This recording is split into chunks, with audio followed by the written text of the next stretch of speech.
the song. Here it is, Grace.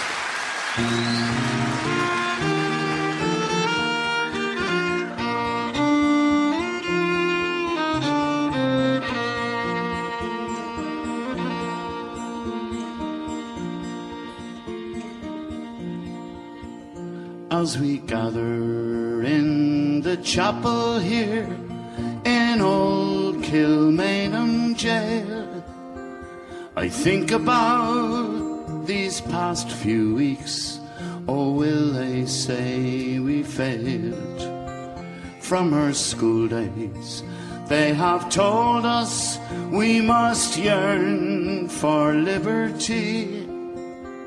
Yet all I want in this dark place is to have you here with me. Oh, Grace, just hold me in your arms and let this moment linger. They'll take me out at dawn and I will die. With all my love I'll place this wedding ring upon your finger. There won't be time to share our love, for we must say goodbye. Now I know it's hard for you, my love, to ever understand the love I bear for these brave men, my love for this dear land. But when Porrick called me to his side down in the GPO, I had to leave my homesick bed. To him I had to go. Sing it with me if you know it. Oh, Grace, just hold me in your arms and let this moment linger. They'll take me out at dawn and I will die. With all my love I'll place this wedding ring upon your finger. There won't be time to share our love, for we must say goodbye. Now as the dawn is breaking, my heart is breaking too. On this May morn as I walk out, my thoughts will be of you. And I'll write some words upon the wall so everyone will know I loved so much that I could see his blood upon the rose. Oh, Grace, just hold me in your arms and let this moment linger. They'll take me out at dawn, now I must die. With all my love I'll place this wedding ring upon your finger.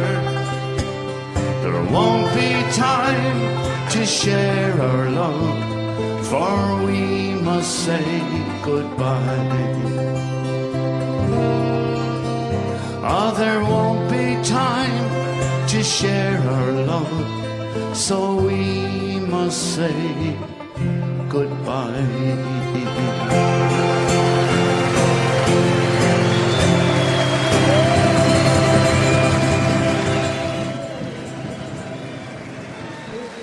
Hey, we're back. Thanks for joining us.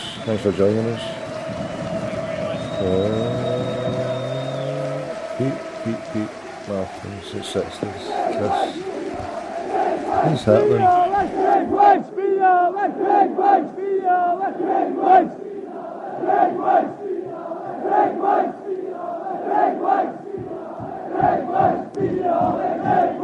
Let's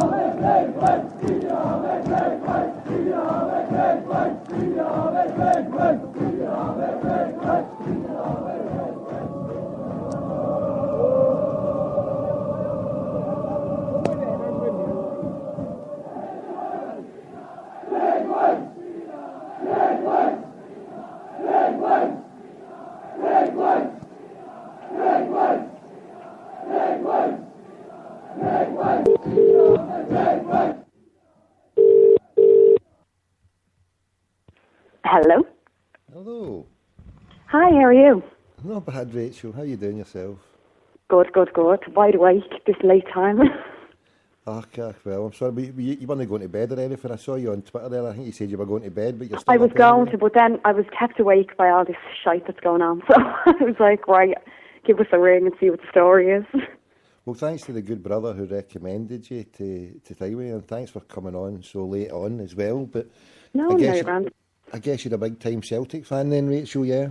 Oh, yeah, well, I didn't really have a choice, I suppose. The address in my house I was born to was Celtic Park, so from day one it was there was no option there but to support Celtic. Whereabouts is that? Is that in Dublin?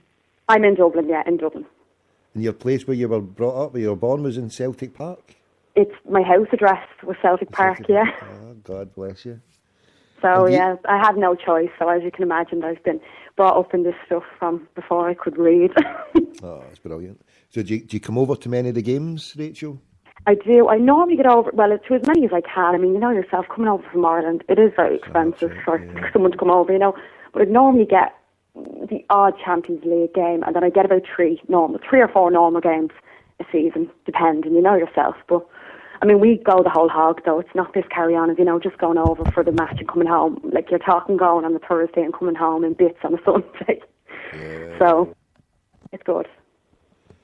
So, I mean, have you noticed the change yourself in what's been happening? Oh, 100%. I mean, anybody that's following me on Twitter will know I've been saying this for a while. I've seen this coming. This is before any of the banner carry-on. This is before any of this kind of stuff started to rise. I had said the last game I was at was about 2 or 3 months ago. I was at Celtic. We're away to Kilmarnock. And I came back from that match, and anyone will tell you, I said straight away, I wasn't questioning my support to Celtic, but I came home and I thought for a minute, are Celtic the club that I was brought up to support, the same club? And I know that might sound terrible. It might sound terrible. No. But the people that I bumped into along the way, not everyone, now may I add, it was only 2 people, but you know yourself, you bump into 2 of the wrong people, they leave the lasting impression. It's not the 40 or 50 good people you meet. You know yourself. Yeah. So I was one person in particular, if you have time now, I'll go into this, and it's just something that really annoyed me.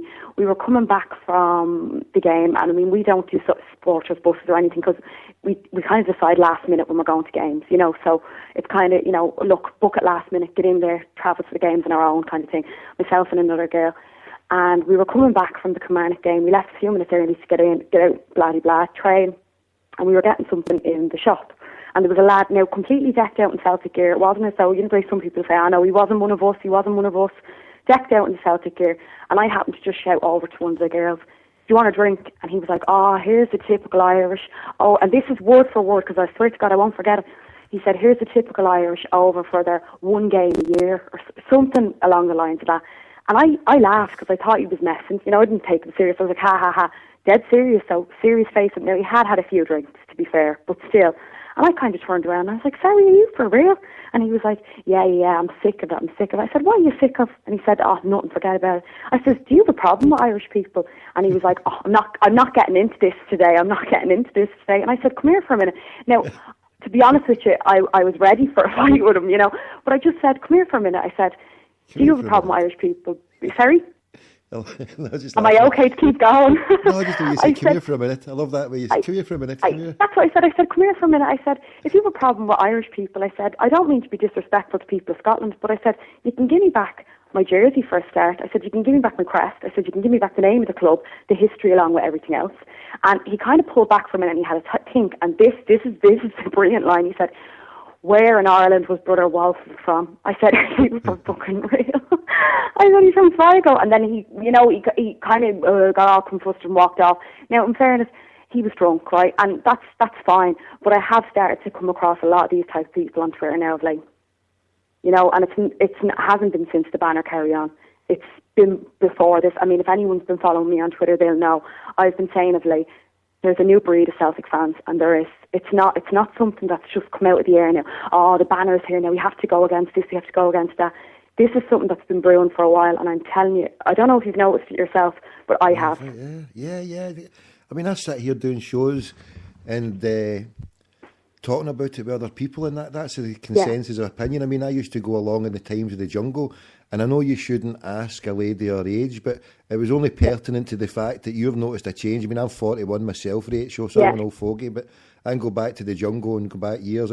I don't know what time you're reminiscing about yourself, but for me, I reminisce about the Jungle. But were you fortunate to get to the Jungle yourself? Oh, listen, to know what my good times are, I mean, I'm 21, 22, so my memories, my good memories will be the likes of Seville and stuff like that, even though they will be, though, my memories of that kind of period would have been the great Celtic times for me. You know, Alan Thompson, Neil Lennon, you know, all them. That was my thing. It was a full stadium, and you at least there was a bit of an atmosphere about the place. Oh, my dad always says the same. He's the same. He says, you're conditioning so many fans now to change this, that. You're just going to end up with, I mean, nothing. You're going to end up with nothing, you know.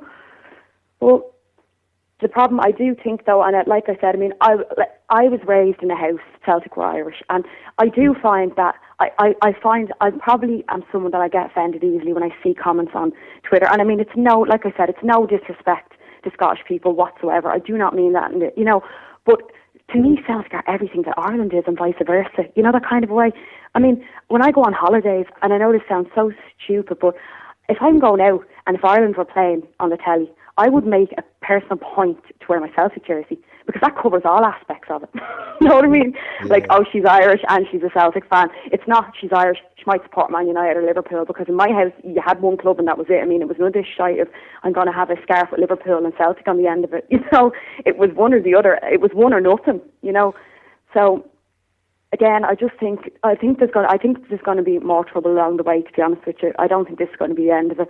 Like I said, I have seen it, and I definitely think, and maybe I notice it more because I'm Irish, and when I go to Scotland, it's more noticeable. You know, that kind of way. It sticks out a little bit more, maybe, because I would have a strong Dublin accent, and I would stand out if I was in a crowd of people. You know, that kind of a way with the accent that I'd have. But it's definitely, I mean, I find it hilarious when people, they go out of their way on Twitter to say things. When I get annoyed over this, they go out of their way, listen, don't worry, Rachel. I mean, it's like they're almost pawning me off. It's like, don't worry, we'll never forget where we came from. I was kind of like, hang on a second, you forget where you came from, that you're no longer Celtic Football Club. You know, and I know that sounds like I'm getting quite aggressive, but I'm not, in the sense. What I'm trying to say is, people are trying to say that, don't worry, that's not going to be forgotten about. But what people seem to be forgetting along the way is, it's not what you forget. I mean, that's what the club is. You know? You're right, that's what the club is. People who forget that, then they'll get serious problems, and there's too many of those people. And this is what they're sanitising. When to even call it a brand, I mean, that's sanitation to the highest capitalist order, and Celtic big time. Should be away from that as much as possible. I mean, it should be fan-led, fan-driven, fan-owned, controlled and dominated. 100%. You would have them be people that I sit here talking about Celtic, and other people phone in, and other Celtic fans do their own radio stuff and commit themselves to doing it just for one simple thing, and it's called love. They love Celtic, and they want it to benefit and do whatever. So we'll do whatever, and we'll say whatever just because we've got a passion and a belief. But it seems that the people who run our beloved club, I call them temporary custodians, Rachel, that these people who run our club, they're just on a different wavelength and a different planet, and they're chiming in with some people, and it seems that that's a club that they want. They want people to chime.